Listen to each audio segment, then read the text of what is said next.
Have you ever looked into your dog or cat's eyes and felt an overwhelming sense that they know you? Not just as their provider, but on a deep, ancient soul level? Today, we are diving into one of the most heartwarming yet profound topics in the Edgar Cayce readings: pet soul contracts. Cayce, the sleeping prophet, wasn't just concerned with ancient civilizations or health. He gave many readings on the little brothers, our pets, and their journey through the spiritual planes. Was your dog sent to you for a reason? Is there a literal umbilical cord of light connecting your heart to theirs? Cayce's answer was a resounding yes. Let's explore why your pet chose you before they were even born. Most people see their pets as companions, or perhaps even fur babies. But Edgar Cayce, the most documented psychic of the 20th century, saw something far more profound. He believed that your pet isn't just an animal, they are a developing soul on a multi-lifetime mission. Have you ever had a pet that seemed to anticipate your every move? Or perhaps you felt an eerie sense of recognition when you first looked into a puppy's eyes. Today, we are exploring the secret world of pet soul contracts. We're going to look at how Cayce explained animal reincarnation, why certain animals choose specific families, and the incredible story of a dog named Bruno that proved even animals have past lives. To understand the pet contract, we first have to understand how Cayce viewed animal consciousness. He explained that most animals belong to what he called a group soul. This is why a flock of birds moves as one, or why a species has shared instincts. However, Cayce revealed a spiritual shortcut for animals. When an animal, especially a dog, cat, or horse, enters into a deep bond of love with a human, they undergo a process called individualization. Through the frequency of human love, that animal's soul begins to break away from the group and develops its own unique personality and spirit. Cayce essentially suggested that we, as humans, act as gods to our pets. By loving them, we are literally pulling them up the ladder of evolution. Your affection is the spark that turns an animal into a permanent, individual soul. This isn't just theory.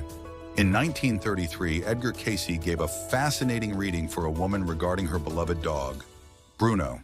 The woman was devastated by the dog's passing and asked if she would ever see her again. Cayce's answer was shocking. He didn't just say yes. He revealed that Bruno's soul had been with this woman in multiple past lives. He described how this specific animal spirit had manifested in different bodies across the centuries to protect and comfort this specific human soul. According to Cayce, love creates a vibrational tether. If the bond is strong enough, that animal soul will actually wait in the inter-between state until the human reincarnates, and then find a way to manifest as a pet once again in that new lifetime. If you've ever had a heart dog or a soul cat that felt like an old friend, Cayce would say it's because they are an old friend. So, why are they here? What is the contract? Cayce believed that every relationship in our lives is for the purpose of meeting self. Pets are the ultimate teachers because they offer unconditional love, something most humans struggle to give. The healers. Some pets arrive under a contract of protection. They literally sponge up the negative energy in a household to keep their owners healthy. The mirrors. Others are here to reflect our own emotions back to us. If you are anxious, your pet becomes restless. They are teaching you to find your own inner peace. The grief bearers. Many pets enter a life exactly during a period of mourning or transition.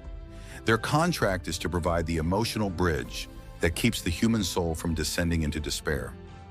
Cayce noted that we don't find our pets. The law of attraction brings two souls together whose frequencies match the lessons they both need to learn. One of the most comforting things Cayce ever said was that nothing that is loved is ever lost. He suggested that when a pet passes, they don't just vanish.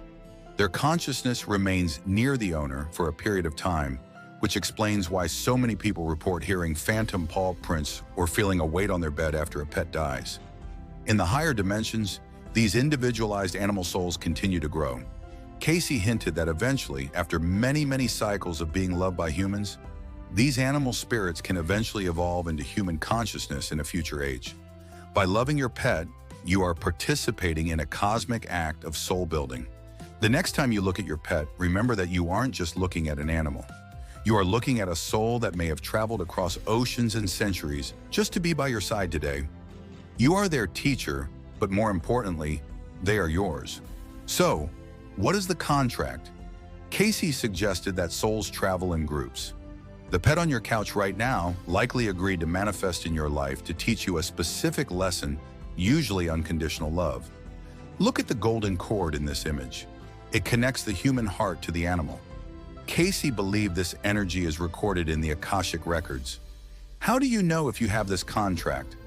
Look for these 3 signs. Instant recognition. You felt an immediate yes the moment you saw them. Synchronicity. They arrived exactly when you were going through a major life change. The mirror effect. They take on your vibrations, acting as sponges for your stress to help you heal. What lesson is your pet teaching you right now? Have you ever felt like a pet returned to you in a new body? I'd love to hear your stories in the comments. It helps the algorithm show this to more animal lovers. But more importantly, it helps us all realize how connected we really are. One of the most common questions people asked Cayce was, will I see my pet again after they pass? Cayce's readings imply that love is the strongest force in the universe. It never dies. If the bond is strong enough, that soul connection remains. Whether they return to you in a new body or wait for you on the other side, the contract is never truly broken. You have participated in the evolution of a soul, and that is a sacred act. If you felt that special connection, drop a comment below and tell me about your pet. What lesson do you think they were sent to teach you?